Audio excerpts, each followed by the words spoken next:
नमस्कार बच्चों। आज हम क्लास 7 और आज हंस हिंदी से पाठ 2 समय नियोजन जो लेखक समर बहादुर सिंह द्वारा लिखित है समझेंगे। पाठ का शीर्षक समय नियोजन। बच्चों, सबसे पहले हम शीर्षक का अर्थ समझेंगे। समय नियोजन का अर्थ क्या है?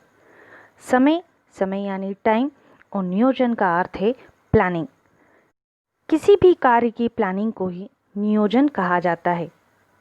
जैसे कोई भी कार्य कब किया जाए, कैसे किया जाए, कौन कौन सी चीज़ों की ज़रूरत होगी उस कार्य में, कितना समय लगेगा, यही सब नियोजन है, अर्थात प्लानिंग है।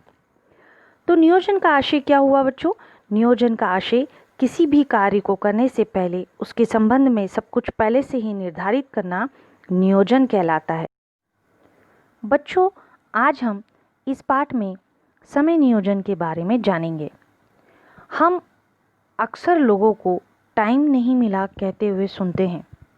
पत्र का जवाब देना, कसरत करना, लिखना पढ़ना या धार्मिक ग्रंथ पढ़ना, सभी कारण में व्यक्ति अक्सर समय न मिलने का बहाना बनाते हैं। लेकिन हम अगर अपने काम, अपने लक्ष्यों को भली प्रकार से सोचें समझें तो हम पाएंगे कि हमारी ये शिकायत कभी हमें समय नहीं मिला अक्सर गलत होती है, क्योंकि ये हमारा आलस होता है जो हमें काम करने से रोकता है। जब हम मन से किसी कार्य को करना नहीं चाहते तो हमें समय नहीं मिलेगा, लेकिन अगर दिल से किसी कार्य को करने की ठान ले तो हम सब कुछ कर सकते हैं। चाहे कितना ही बिजी क्यों ना हो, कितना ही व्यस्त क्यों ना हो, लेकिन अगर हम उसे मन से, दिल से अगर किसी कार्य को करते हैं तो हम उस कार्य को पूरा कर लेते हैं। और जब मन में नहीं होता है किसी कार्य को करने के लिए तो हमें समय नहीं मिलता, क्योंकि हमारा मन नहीं लग रहा होता है, और फिर समय नहीं मिला का बहाना बनाने लगते हैं। बच्चों, क्या आप जानते हैं कि देश के प्रथम प्रधानमंत्री होने के नाते चाचा नेहरू पर कितना दायित्व था?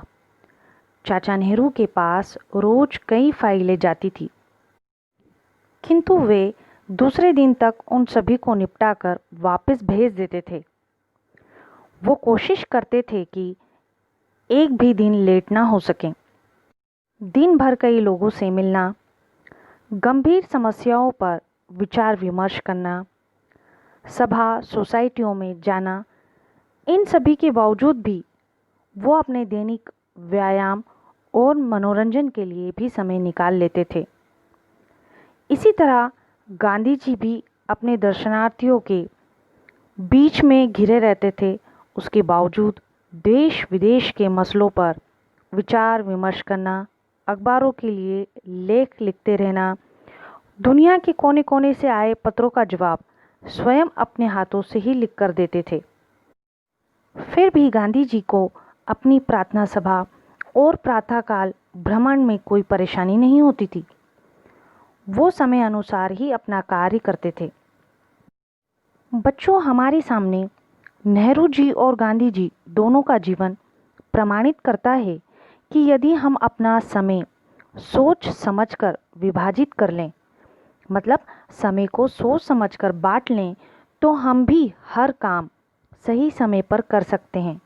बस हमें उसका कठोरता से पालन करना होगा। बच्चों, किसी ने ठीक ही कहा है कि समय धन के समान है। जो समय की कद्र करना सीख गया वह सफलता का रहस्य समझ गया। मतलब जिसने समय की कद्र की वही मंजिल तक, शिखर तक पहुंच पाता है। समय सभी के लिए अनमोल है, किंतु बच्चों, विद्यार्थियों के लिए समय पालन का कई कारणों से और अधिक महत्व बढ़ जाता है, क्योंकि विद्यार्थियों के लिए अपनी ज़िंदगी में, अपने जीवन में कई ऊंची से ऊंची मंजिलें तय करनी हैं। उन्हें कामयाबी के शिखर तक पहुंचना है, आगे चलकर एक कामयाब इंसान बनना है, अपने परिवार की जिम्मेदारियों को उठाना है। तो समय का पालन करना आवश्यक होता है, क्योंकि विद्यार्थी जीवन में पड़ी आदतें ही जीवन भर बनी रहती हैं, फिर उसे बदल नहीं सकते। इसीलिए प्यारे बच्चों, अपने विद्यार्थी जीवन में समय तालिका यानी टाइम टेबल बनाकर हर कार्य को सही समय पर पूरा करने की ठान लोगे तो सामाजिक, साहित्यिक, सांस्कृतिक, खेलकूद, व्यायाम, पढ़ाई सभी का पूरा पूरा समय निकाल सकोगे। लेकिन समय सारणी सिर्फ बनाना नहीं है, उसका पालन भी कठोरता से करना है। अगर आप समय का दुरुपयोग करोगे तो फिर समय हाथ नहीं आना है। एक बार समय निकल गया तो कभी भी नहीं लौटता है। समय का पहिया वो चक्र है जो हर पल आगे ही बढ़ता रहता है, पीछे नहीं हटता। बच्चों जो समय का सदुपयोग करते हैं, निर्धारित समय पर निश्चित काम करते हैं, वही जीवन में सफलता पाते हैं। बच्चों, इस पाठ से हमें यह शिक्षा मिलती है कि अपना काम सही समय पर पूरा करना चाहिए। यही सफलता का सूत्र है। इस पाठ से एक्स्ट्रा क्वेश्चन बन सकते हैं जो आपको अपनी नोटबुक में करना है। पहला क्वेश्चन, समय के महत्व पर संक्षेप में लेख लिखिए। दूसरा क्वेश्चन, नेहरू जी एवं गांधी जी के चित्र अपनी नोटबुक में चिपकाइए और उनके बारे में संक्षिप्त में लेख लिखिए। तीसरा क्वेश्चन, अपनी पढ़ाई के लिए समय तालिका यानी टाइम टेबल चार्ट बनाइए।